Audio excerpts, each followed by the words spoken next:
Hey guys, and welcome back to another opening video. I'm Victor, and today we're going to learn how to play the Nf6 Scandinavian Defense. Some people say that this is the right way to play the Scandi, and we're going to learn why today. I'm going to teach you how to play this variation. I play this variation myself, and I have a lot of fun playing this variation, and I'm going to show that it's very simple to memorize and play, so you don't have to memorize so many lines and variations. Let's take a look at the lead chess here. This all starts with the starting moves of the Scandinavian defense, which is e4. You reply by playing d5. The Scandinavian defense, your opponent is going to take the pawn, and instead of capturing, this is the most common move here, capturing with the queen, allowing your opponent to play knight out and, winning a tempo over your queen, we're going to actually play knight f6. That's the knight f6 variation here, because now we are threatening to take this pawn. White can go ahead and defend it by playing the knight here, knight to c3, but it's not actually defending because it's only defending it once, and we have two pieces attacking it, so we're going to take this pawn no matter what. So here, most common move for white is to actually play knight to c3. Trying to defend the pawn, we're going to take the pawn anyway, and when white captures our knight, we're going to take back with the queen. And take a look, guys. There is no knight anymore to come here and harass our queen. So we're not going to lose a tempo. That's why some people say this is the right way to play the Scandinavian defense. And from here on, we can leave the queen on the center of the board. It's not going to be easy to attack her. White is going to develop more pieces, knight to f3. We're going to develop our pieces here. We're pinning this knight to the queen, developing our bishop. And then if opponent goes ahead and tries to break the pin, we're going to keep developing our queen side. The idea is to develop the pieces on the queen side very quickly so we can castle here. And we're going to do that next move. White's going to castle, we're going to castle long, and you can see we have a very powerful battery here with our rook and queen aiming towards white's queen. So white has to be very careful here. If they play d3, for example, we're going to strike in the center with e5. And in case bishop e3, trying to develop some pieces, we're going to play f5. We're going to throw our pawns against our opponent. It's very simple strategy. We develop the pieces on the queen side, castle long, and start marching our pawns against our opponent's castle king. So next move, let's say opponent plays h3. We have two options here. Taking is very simple. I like this move because it's very simple. Dropping the bishop back keeps the tension here, but it's a little bit more complex. That's why I prefer taking. It's just more simple. You can take, opponent is going to take back.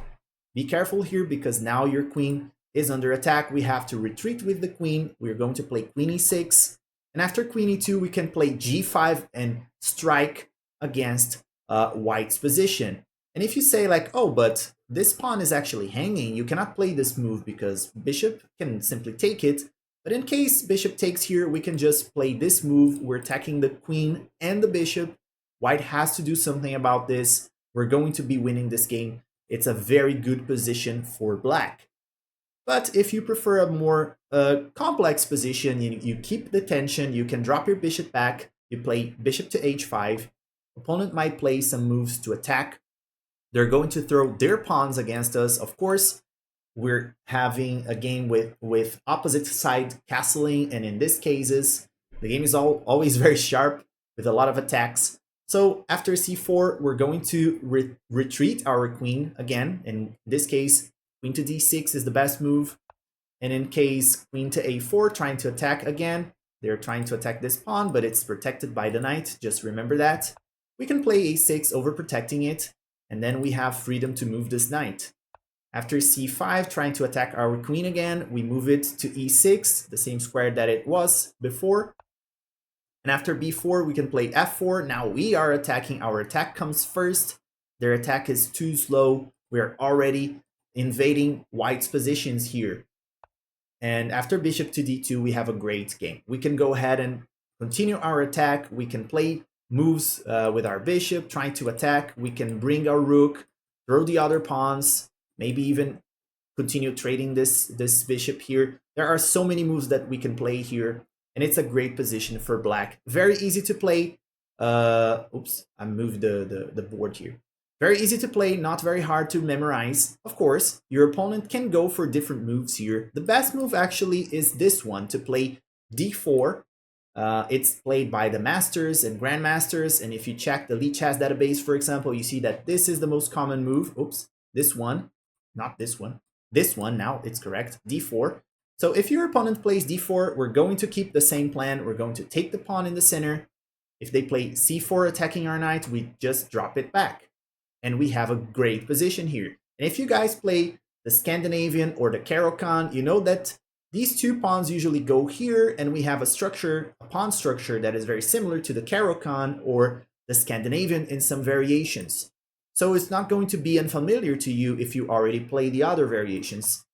Opponent's going to keep developing here, knight to c3, we play e6. Again, setting up the pawn structure that we like, and preventing white from expanding with the pawns on the center of the board. Knight to f3, we play bishop to e7. We're going to play castle here. Very simple move. We're putting our king to safety. White's gonna castle, we play b6. We're gonna fianchetto the bishop over there. Rook to e1, we fianchetto. Bishop to g5, we play h6, kicking the bishop away. After the bishop moves, we can play knight to c6, and we have a great game here. All our pieces are active, developed, and attacking here. We have a great game for black as well. So this is a very solid opening that you can play against your opponents. And this is not like the normal lines of the Scandinavian that do not work with stronger players. This one works in all levels, and you can play this one yourself. And again, guys, if you like this video, if you found it instructive and educational, and if you are going to play this opening yourself and you find some really good results with it, please leave your comments down below, share your thoughts, like the video, subscribe to the channel for more. And as always, guys, I see you in the next one.